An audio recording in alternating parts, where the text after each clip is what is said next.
Hello dear students, welcome to chemistry world affair classes. तो dear, आज हम बात करेंगे आरबीएससी के 2020 केमिस्ट्री पेपर के बारे में। देखो, अभी बेटा मैं इसके केवल 20 क्वेश्चंस ले पाऊँगा, क्योंकि अगर सारे क्वेश्चंस एक साथ लिए तो जो हमारी वीडियो होगी वो ज़्यादा बड़ी हो जाएगी बेटा। और देखो, हम यहाँ कोशिश करेंगे कि क्वेश्चन को कैसे अटेम्प्ट करते हैं ना।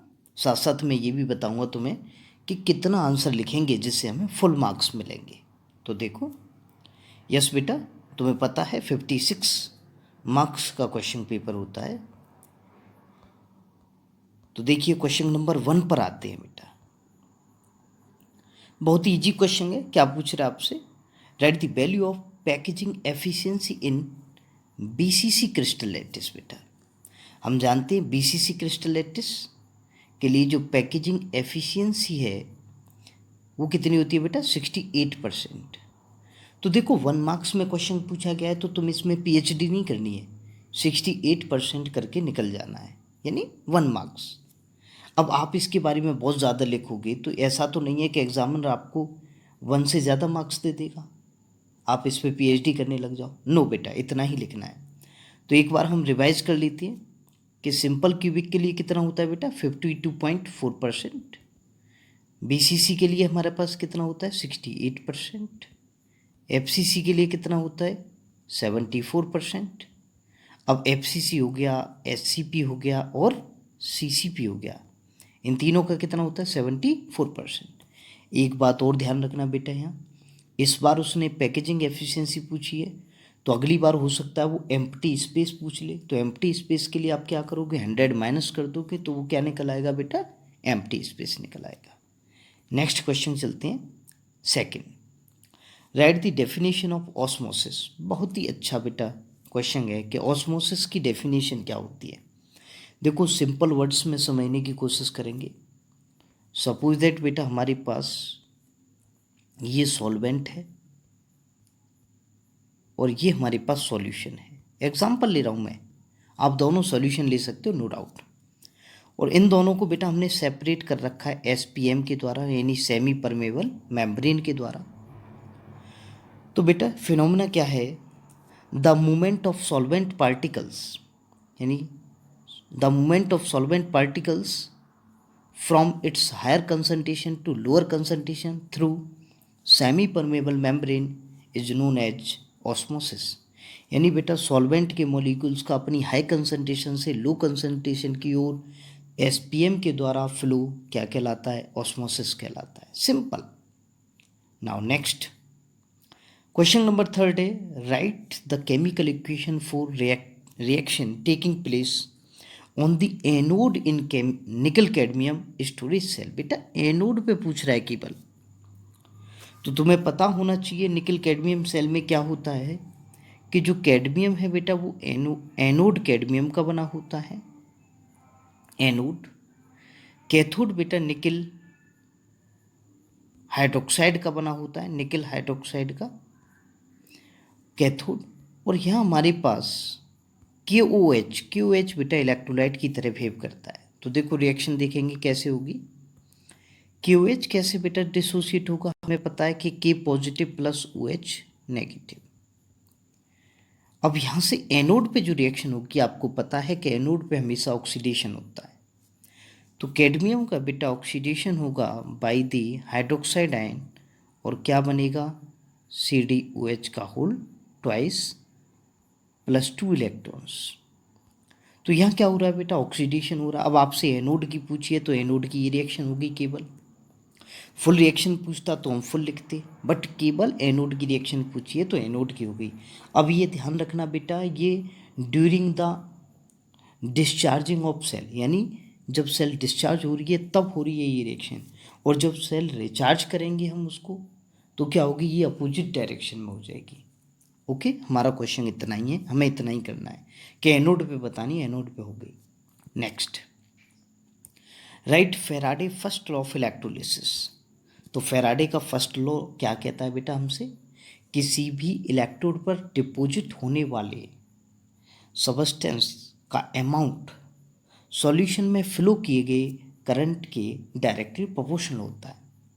यानी सिंपल है बेटा कि Q इज डायरेक्टली प्रोपोर्शनल होता है किसके, W के। यानी जो आप फ्लो प्रवाहित कर रहे हो, सॉरी करंट फ्लो कर रहे हो, वो किसके डायरेक्टली प्रोपोर्शनल होगा, डिपॉजिट अमाउंट के, इलेक्ट्रोड पर कितना अमाउंट डिपॉजिट हो रहा है। और हम इसे कैसे लिख सकते हैं बेटा, Q इज इक्वल टू हो जाएगा यहाँ हमारे पास Z इंटू डब्ल्यू। जेड क्या है बेटा, ये कांस्टेंट है जिसे हम नाम दे देते हैं इलेक्ट्रोकेमिकल कांस्टेंट। ये फर्स्ट लॉ हो गया बेटा फैराडे का। नेक्स्ट आइए, draw a level diagram for electrical dispersion method for preparation of colloidal solution. के कोलाइडल सॉल्यूशन बनाना है बेटा हमें, बट कौन से मेथड के द्वारा, इलेक्ट्रिकल डिस्पर्शन मेथड के द्वारा। तो हम क्या करते हैं बेटा, जब हम मेटेलिक कोलाइड बनाते हैं, मेटेलिक कोलाइड AU का हो गया, PT का हो गया, तो देखिए क्या करते हैं, मेटेलिक रॉड्स लेते हैं बेटा, मेटेलिक रॉड लेते हैं और इन्हें डिप करते हैं बेटा, इन्हें डिप करते हैं डिस्पर्शन मीडियम में। अब इन दोनों इलेक्ट्रोड्स को, एक जिसमें एनोड होगा बेटा, एक हमारा कैथोड होगा, एक पॉजिटिव होगा और एक नेगेटिव होगा, और इस सेटअप को आइसबर्ग में रखते देते हैं बेटा, आइसबर्ग में। इन दोनों इलेक्ट्रोडों की हेल्प से बेटा इसमें इलेक्ट्रिसिटी फ्लो करती हैं। जब इलेक्ट्रिसिटी फ्लो करेंगे तो बेटा यहाँ हमारे पास इलेक्ट्रिक आर्क प्रोड्यूस होगा, और इलेक्ट्रिक आर्क प्रोड्यूस होगा तो यहाँ का टेम्परेचर बहुत ज़्यादा हाई होगा। जब यहाँ का टेम्परेचर हाई होगा तो ये वाली जो मेटेलिक रॉड है इनकी वेपर्स बनेंगी बेटा, वेपर्स आएंगी आगे। जब वेपर्स छोड़कर जारी होंगी तो वहीं बेटा हमने, क्योंकि आइसबर्ग लगा रखे हैं, वो वेपर्स क्या होंगी, तुरंत ठंडी होंगी, और ठंडी होकर वो किसका सेफ एक्वायर कर लेंगी बेटा, कोलाइडर पार्टिकल्स का। यानी कोलाइडर पार्टिकल्स में चेंज हो जाएंगी, कोलाइडर पार्टिकल्स के साइज में चेंज हो जाएंगी, और इस तरह से हमें मेटेलिक सॉल्व मिल जाएगा, मेटेलिक कोलाइडल सॉल्व मिल जाएगा। इस मेथड को हम नाम देते हैं electrical dispersion method. Now next, the oxidation state of NiN NiCO का होल 4। आपको पता है कि कार्बन मोनोऑक्साइड की बेटा 0 होती है, तो निकल भी किस में आ गया, 0 में आ गया, सिंपल, कोई प्रॉब्लम नहीं है। नेक्स्ट बेटा, बहुत ही अच्छा क्वेश्चन, एम्बीडेंटेड लिगेंड। सबसे पहली बात तो ये है कि आप इसे कंफ्यूज करते हो बाइडेंटेड लिगेंड से, दोनों में डिफरेंस समझिए। बाइडेंटेड लिगेंड में 2 डोनर एटम एक साथ मेटल एटम के साथ जुड़े होते हैं।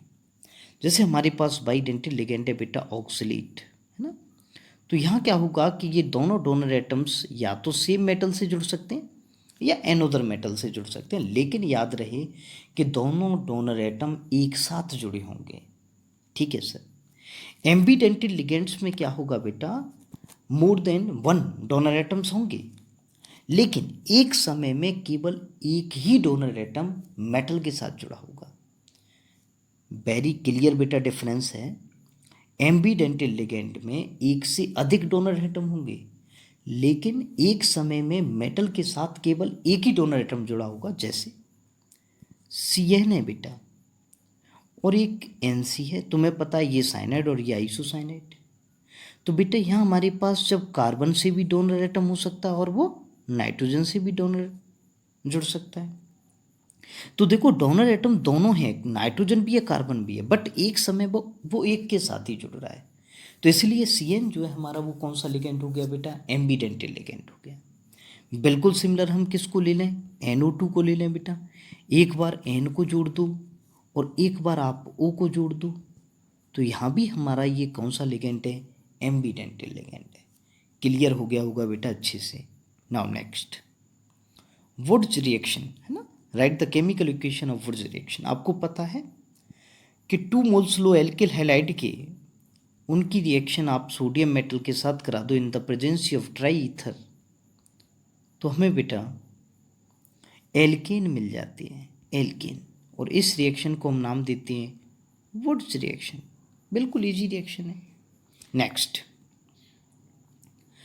Right IUPAC name of succinic acid. बेटा डाई कार्बोक्सिलिक एसिड है, तो सबसे पहले आपको सक्सिनिक एसिड का फॉर्मूला पता होना चाहिए, CH2COH एंड CH2COH। अब आप IUPAC नाम इजी कर दोगे कि 1 2 3 4, सिंपल सा नाम क्या है बेटा, butane 1,4 dioic acid, butane 1,4 dioic acid. Question number 10 पर आइए बेटा, right chemical formula of ethyl isothiocyanate. तो सिंपल बेटा इथाइल, अब आइसोथायोसाइनेट बोल रहा है तो बेटा NCS, isothiocyanate. Next, right the name of amino acid which is optically inactive. बहुत ही अच्छा क्वेश्चन है, बिल्कुल इजी सा क्वेश्चन है। आपको पता है हम ज़्यादातर अमीनो एसिड्स जो पढ़ते हैं वो कैसे होते हैं बेटा, ऑप्टिकली एक्टिव होती हैं, लेकिन केवल एक ही अल्फा अमीनो एसिड ऐसा है जो इनएक्टिव होता है, जो नेचुरल होता है बेटा, वो है हमारा ग्लाइसिन। कौन सा है, glycine, CH2 NH2 and COH। This is optically inactive because आपको पता है कि इसमें कहीं भी किरल सेंटर नहीं है। Next, right monomer units of polymer Dacron. Dacron बेटा कहते हैं या टेरिलीन कहते हैं, तुम्हें पता है ethylene glycol, ethylene glycol plus terephthalic acid बेटा, terephthalic acid, this is terephthalic acid का कंडेंसेशन पॉलीमर होता है बेटा हमारा कौन, डेक्रोन। तो कैसे देखो, यहाँ से H और यहाँ से OH, ऐसे ही माइनस के H2O कर देंगे NH2 और हमें एक पॉलीमर चेन मिल जाएगी जो कि कंडेंसेशन पॉलीमर होगा, उसे हम नाम देंगे टेरिलीन या Dacron. Now next, right definition of optical isomerism. तो हमें पता है बेटा ऑप्टिकल आइसोमेरिज्म के लिए कंडीशन है कि उसमें किरल सेंटर होना चाहिए, कंपाउंड में किसी भी प्रकार की सिमिट्री नहीं होनी चाहिए। बट ऑप्टिकल आइसोमेरिज्म की डेफिनेशन क्या है, the compounds which having same molecular formula but rotate plane of polarized light in the opposite direction are called optical isomers and the phenomena is known as optical isomerism।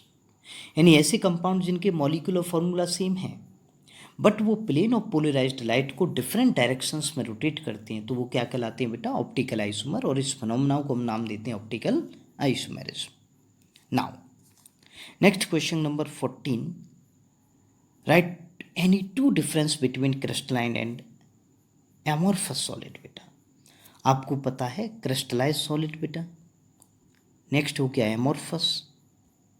तो crystalline solid में जो constituent particle हैं उनका एक specific arrangement होता है बेटा, means the constituent particles are present in the specific arrangement in crystalline solids. But amorphous solid में उसके कॉन्स्टेंट पार्टिकल्स का कोई स्पेसिफिक अरेंजमेंट नहीं होता, इस तरह से फैले हुए पड़े रहते हैं। सेकंड बेटा डिफरेंस है, क्रिस्टलाइन सॉलिड्स आर एनआइसोट्रोपिक। एनआइसोट्रोपिक बेटा, एनआइसोट्रोपिक का मतलब क्या है कि इनके सभी डायरेक्शन में इनकी फिजिकल प्रॉपर्टीज क्या होंगी, डिफरेंट होंगी। बट एमोर्फस सॉलिड कैसे होते हैं बेटा, आइसोट्रोपिक। आइसोट्रोपिक इसका मतलब क्या है कि इनके ऑल डायरेक्शन में फिजिकल प्रॉपर्टीज क्या होती हैं, सेम होती हैं। Next, draw the diagram showing impurity defect. बेटा इम्प्योरिटी डिफेक्ट का डायग्राम बताना है तुम्हें, तो आप क्या करो, NaCl का प्योर क्रिस्टल लो और उसमें स्ट्रोंशियम क्लोराइड की इम्प्योरिटी मिला दो। अब अगर आप इसका डायग्राम बनाओगे तो देखो कैसा बनेगा बेटा, NaCl है तो Na positive, Cl negative, Na positive, Cl negative, और आपको पता है एक स्ट्रोंशियम आयन, क्योंकि स्ट्रोंशियम पे कितना पॉजिटिव बेटा, 2 पॉजिटिव, एक स्ट्रोंशियम आयन कितने सोडियम आयन को रिप्लेस करेगा, 2 को। तो एक तो यहाँ से गायब कर दो आप, फिर Cl नेगेटिव और बेटा Na पॉजिटिव, फिर यहाँ आप क्या रख दो, Cl नेगेटिव, और यहाँ आप रख दो Sr2 पॉजिटिव। तो आप देख रहे होंगे एक Sr हमने रखा है तो उसके साथ साथ एक हमारा वैकेंसी क्रिएट हो रही है, किसकी, Na की। तो ये वाला जो डिफेक्ट क्रिस्टल शो कर रहा है वो कौन सा डिफेक्ट शो कर रहा है, impurity defect. Now next question number 15 को देखिए बेटा, calculate the osmotic pressure of इतना solution and of urea at 27 degree Celsius temperature. तो देखिए फॉर्मूला क्या होता है बेटा, pi is equal to ICST। अब यूरिया तो यूरिया का ना तो बेटा कंडेंसेशन होता ना ही डिसोसिएशन होता है, तो सिंपल सा हमारे पास यूरिया की आई की वैल्यू कितनी होगी 1। तो ठीक है सर। सी हमको दे रखा है बेटा, मोलरिटी दे रखी है, तो ये कितना हो गया 10⁻⁻²। एस हम जानती हैं बेटा वैल्यू किसकी होती है, आर की वैल्यू होती है जो गैस कांस्टेंट होता है 0.0821 लीटर एटमॉस्फेयर पर केल्विन पर मोल। टी तुम्हें दे रखा है बेटा 300 केल्विन, आप इसे सॉल्व कर लोगे आंसर आ गया। Now next,